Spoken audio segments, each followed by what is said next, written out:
going, we don't need roads.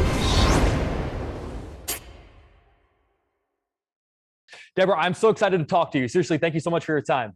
Hi, nice to meet you. I was wondering if we could geek out for a second, because I genuinely think that John Williams is the greatest composer in the history of music. I've seen him live here in Chicago before. His work is just astounding.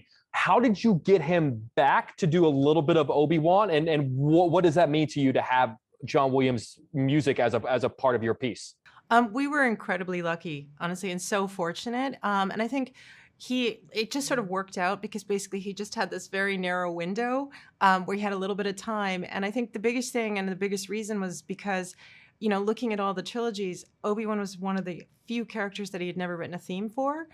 So he came on just to write the theme, and we were just so lucky it worked out. But for me, Star Wars and John Williams, it wouldn't be the same without him. Like, it's so inextricably tied, and it also emotionally, it is Star Wars with John Williams. So we were so grateful.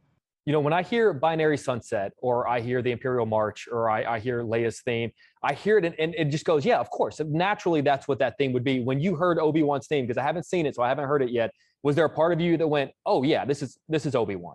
Oh yeah. I mean, we heard it recorded live with an orchestra. Oh. And it just kind of, I think for everybody, it was so emotional, and it felt very classic right away, where it felt like this has always existed, So it was pretty magical actually hearing that. Oh, I'm getting chills just thinking about it. I was wondering if we could talk about for a moment, if you don't mind, the value, the significance, the importance of having a woman behind the camera in the Star Wars universe. I'm curious to what degree, as a director, do you want to give weight to that and express the significance and the importance of that? And to what degree is your story just that of a great director, regardless of gender?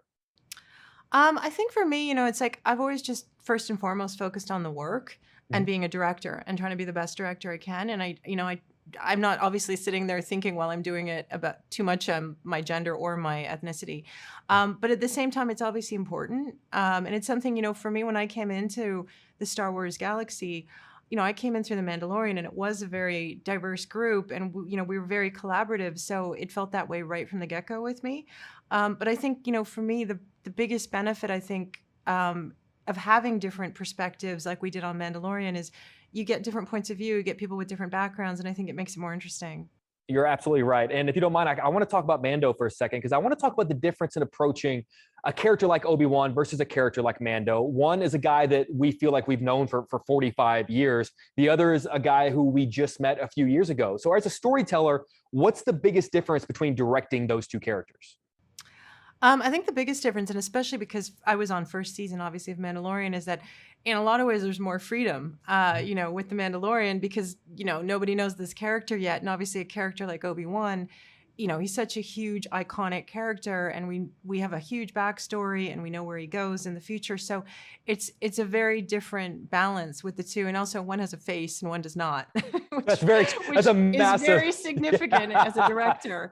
So it's a very different way of working with the two of them. But, both of them, there's things that are super cool about doing both of them. Mandalorian, there was a lot of freedom, and it was fun to find that and to define that.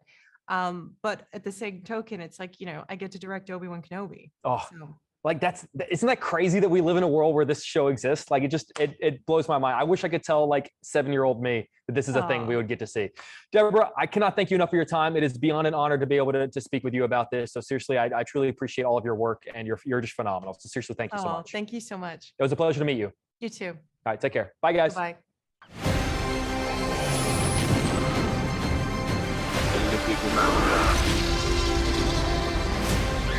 Where we're going, we don't need roads.